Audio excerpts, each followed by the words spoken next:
Et voici la suite et la fin de notre chapitre H8 avec, cette fois-ci, la partie sur les réformes protestantes et leurs conséquences. Attention, c'est du lourd.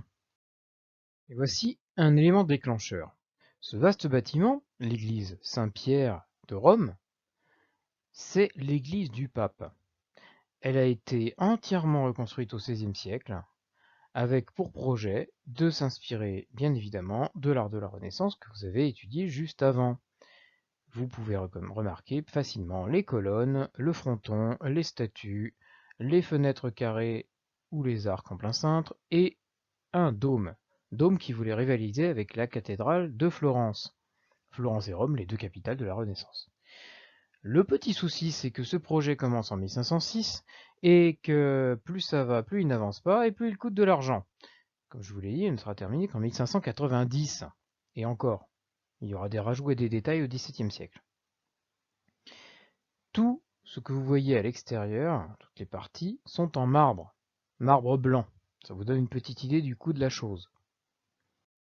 Et voilà un aperçu de l'intérieur, précisément le point central, avec cette énorme structure en bronze, qui elle-même ne date pas du XVIe siècle, mais qui protège le tombeau présumé de Pierre, Saint Pierre, pour les chrétiens, le plus proche compagnon de Jésus qui serait venu prêcher à Rome avant de mal finir puisqu'il aurait été crucifié, mais la tête à l'envers, histoire de changer un petit peu des habitudes. Quoi qu'il en soit, rien n'indique, rien ne prouve qu'il ait vraiment été enterré là, mais les chrétiens, eux, y croient, et ça vous donne une petite explication sur la magnificence de l'endroit. Le pape est censé être le successeur de Pierre. Le problème, c'est que ça fait déjà un certain temps que beaucoup de religieux critiquent la façon dont l'Église gère ses richesses. Et cette débauche de dépenses avec la basilique Saint-Pierre choque notamment un moine allemand qui s'appelle Martin Luther. Bien austère, comme vous le voyez, avec sa robe de bure. Sa seule marque d'orgueil étant la Bible qu'il tient et qui montre ses qualités d'érudit et d'universitaire, car effectivement, c'était un professeur d'université. Ce que Martin Luther révèle, c'est que la Bible disant que Jésus aurait lui-même affirmé qu'il est plus facile à un chameau de passer par le chat d'une aiguille qu'à un riche d'aller au paradis, cela revient à dire que la richesse est condamnée par la Bible et par le christianisme, par la parole divine. Or, l'Église se remplit d'argent. Pour ceux qui n'ont pas suivi, un chameau, évidemment, ne peut pas passer par le chat d'une aiguille, c'est-à-dire le trou par lequel on met le fil pour coudre. Donc effectivement, les pauvres sont censés aller au paradis. Et les riches doivent se défaire de leurs biens pour espérer y aller. Alors, les dépenses somptueuses de l'Église ne passent pas du tout.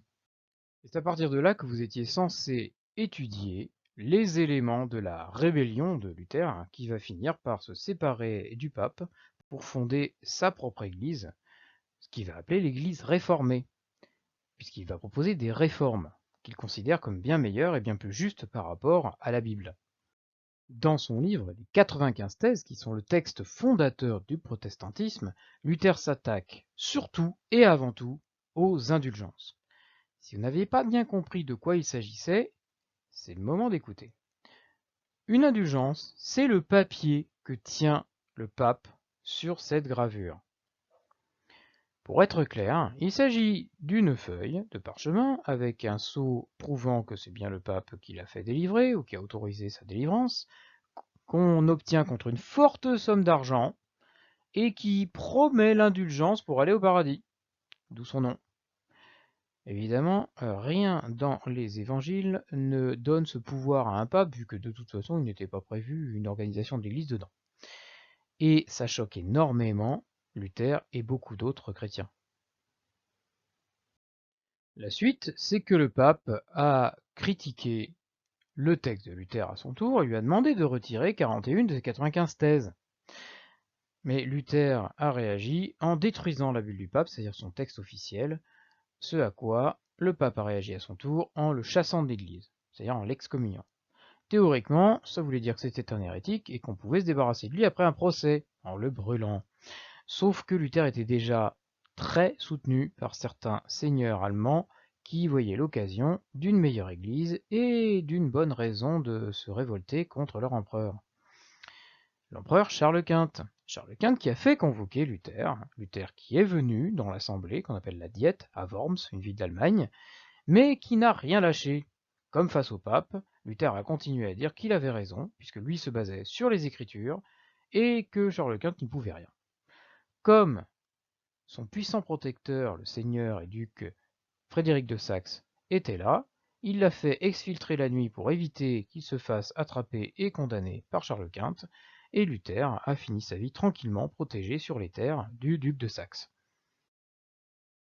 Dernier élément important de la rébellion de Luther et de sa rupture avec l'Église, c'est la traduction de la Bible des chrétiens, les évangiles, récits de la vie de Jésus, en allemand.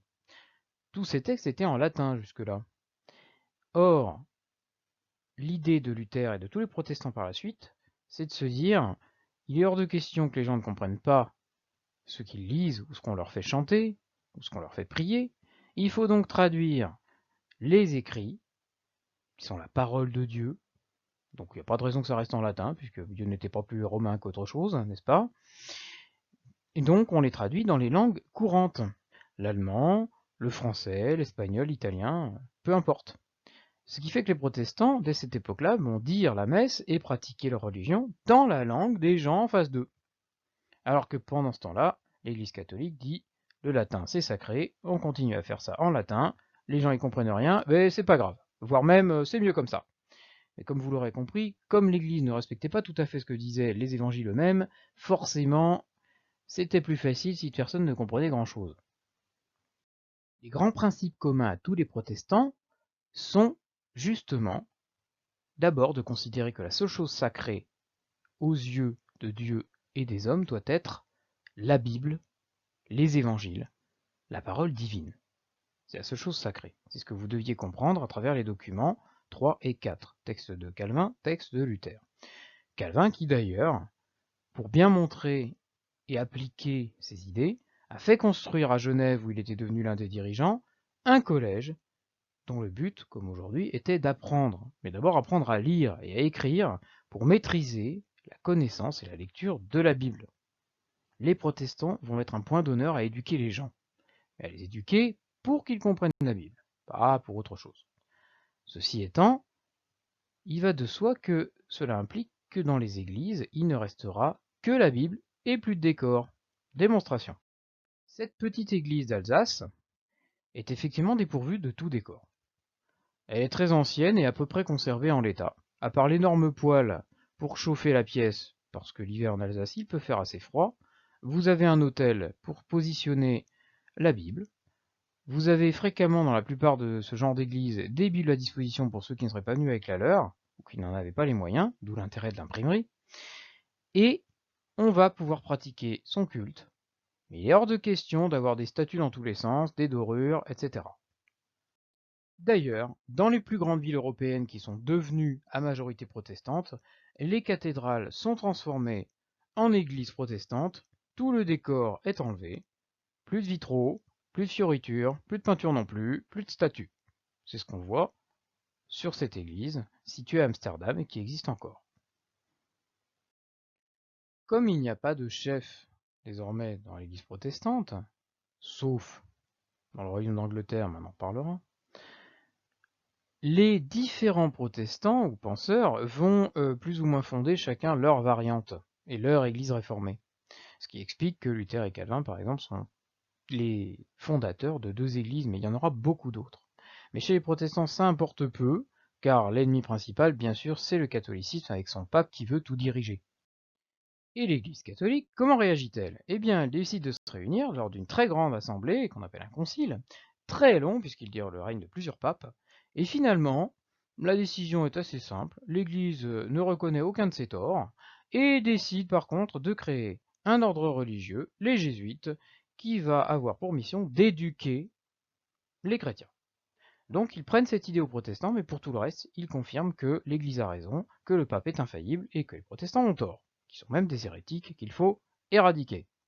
Mais pour ça, il faut convaincre les gens de ne pas devenir protestants. Ces jésuites auront surtout du succès en ouvrant des collèges dans les pays déjà catholiques, ou restés catholiques. ce qui fait qu'ils seront surtout diffusés en Espagne, en France, en Italie, mais aussi dans les Amériques. En Amérique latine, ils vont d'ailleurs souvent protéger les Amérindiens. C'est déjà un côté positif. L'Europe chrétienne se retrouve donc profondément divisée entre un sud majoritairement catholique et un nord devenu en majorité protestante.